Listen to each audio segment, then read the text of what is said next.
রাত পেরিয়ে সকাল, পরদিন কাজে বেরিয়ে আবারও সেই যানজট। মোহাম্মদপুর থেকে রওনা দিয়ে বাড়িধারার দিকে যাচ্ছেন বেসরকারি চাকরিজীবী প্রিয়াঙ্কা। বিজয় সরণি আসতেই চলে গেছে 1.5 ঘন্টা। নরমালি 30 থেকে 40 মিনিট লাগার কথা। তাতেও চলছে দূরপাল্লার বাস। 1 কিলোমিটার রাস্তায় প্রতি 10 মিনিটে এমন বাস অন্তত 12টি।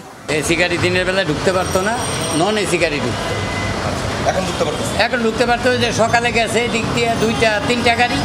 মূল রাস্তায় দেদারসে উঠে পড়ছে ব্যাটারি চালিত অটোরিকশা। প্রতি মোড়ে মোড়ে সংযোগ সড়কের মুখগুলো আটকে পড়ছে এই রিকশার কারণে। রাস্তার মাঝেও যেখানে সেখানে ঘুরছে রিকশা, আটকে পড়ছে অন্যান্য যানবাহন। পুলিশ আছে বলার মতো। যাচ্ছে তাই চলায় ঘুরছে দুর্ঘটনা।